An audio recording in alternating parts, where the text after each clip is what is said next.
Hi everyone, welcome back to the Movie Reviewers 100. My name is Scott, also known as CineRam here on YouTube, and I'd like to do a review of Paranormal Activity 3, which I just saw.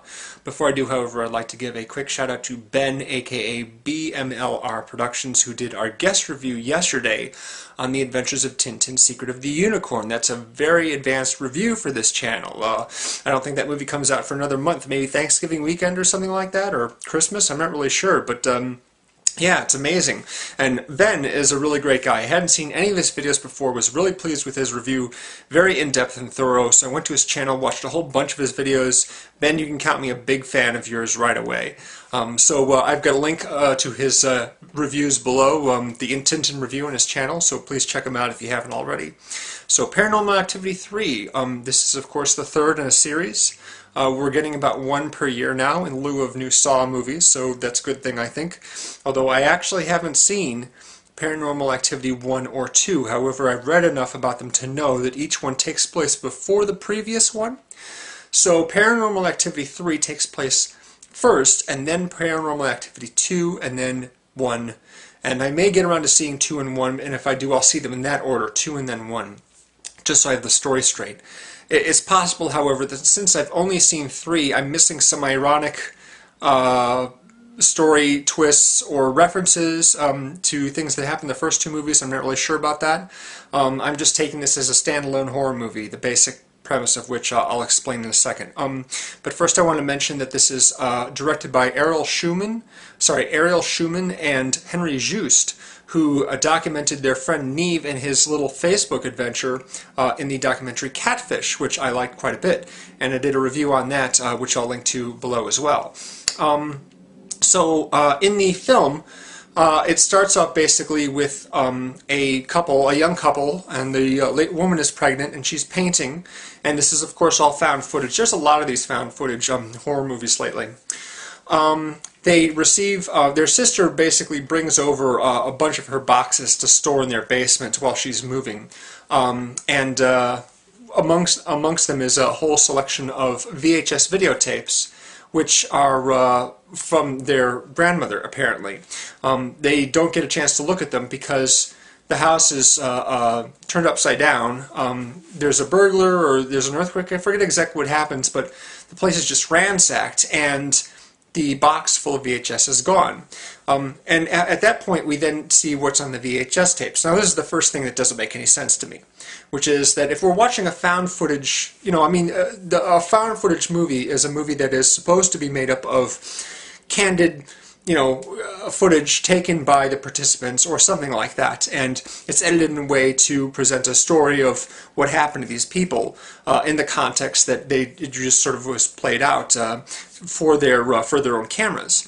Now, if we're watching a movie that starts off with the footage, and it is again found footage of the couple in their home when they receive the box of videotapes, and the VHS tapes then go missing, why is it that we are now watching the actual VHS tapes themselves from years earlier? That doesn't make any sense. If the tapes disappeared, why is there no explanation as to how the tapes came back to be a part of the movie that we're watching? It doesn't make sense, right? It just doesn't work. But anyway, I think it would be just better if they just left off the prologue, because it's sort of connective tissue with the other movies. I just felt it was unnecessary. Anyway. With the bulk of the picture taking place in 1988, we're watching the old VHS tapes, and we're watching basically a mother of 2 young girls and her new husband. She had gotten divorced apparently, and she has a new husband. They are living in a new house, very nice house actually, really nice house. And their youngest daughter begins communicating with a ghost named Toby, and they don't believe her at first. They think it's just an imaginary friend. But she insists that he's real, and after a while Toby starts to assert his existence and cause trouble for them, and move stuff and throw people around and blow wind in their faces and things like that, and then things get scarier from there. So the whole gist of it is the father is a wedding videographer, and he has 3 VHS cameras which he sets up all over the house. He has one in his bedroom with his wife. There's another one that he sets up in the loft area where his two daughters sleep in bed side by side. And then he's got another one which he mounts an oscillating fan setup. The oscillating fan is the one that sort of turns from side to side and blows air all over the room. Well, he mounts a full-size VHS camera on this thing and gets it to run all night long, going from the kitchen back to the living room, to the kitchen, the living room, over and over and over again.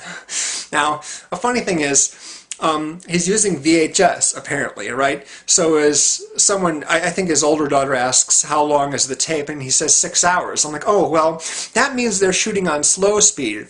The tape, the VHS tapes had 3 speeds when they were around. High speed for 2 hours and maximum picture quality. 6 hours for slow speed and the worst picture quality. So the picture that we should be seeing should be very fuzzy and not all that clear, but of course it's very, very clear because, you know, they use professional equipment. It doesn't look like real VHS, not slow speed VHS anyway.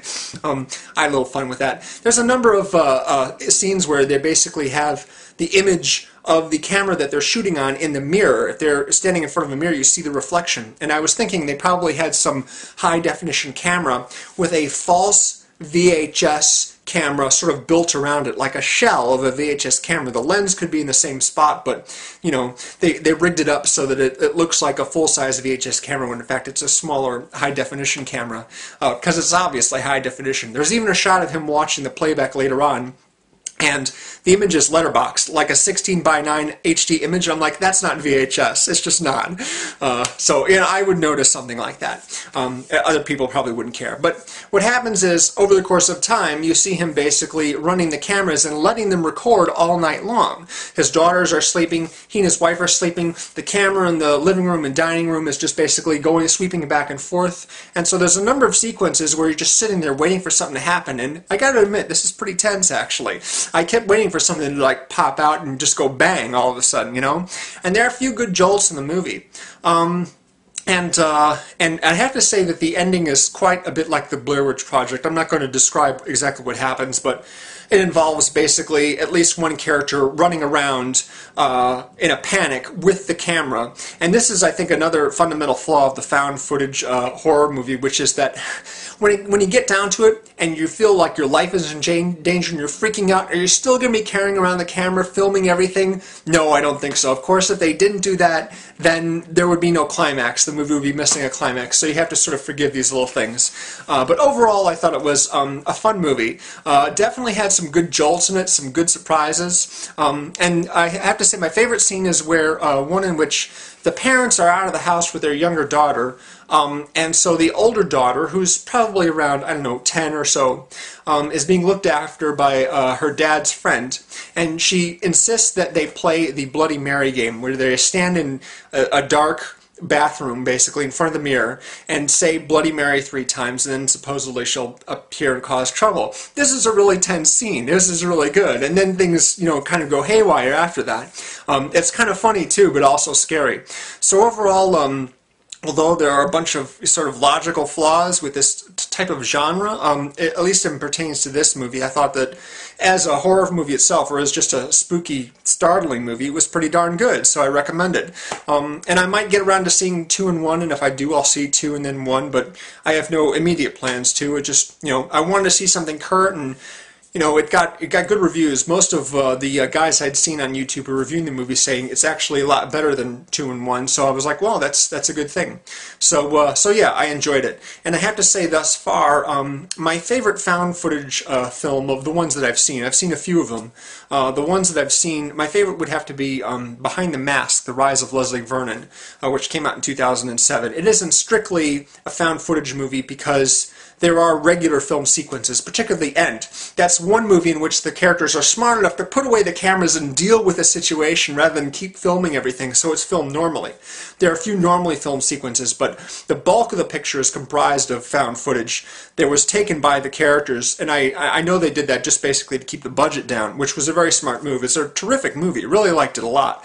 That's Behind the Mask: The Rise of Leslie Vernon. It's a good one. So anyway, that is my review. There'll be more reviews of course, on this channel. We're sort of, I think we're trying to do a horror theme this week because of Halloween, so thanks very much for watching. Please check out the other reviews, subscribe if you haven't already, and thanks again.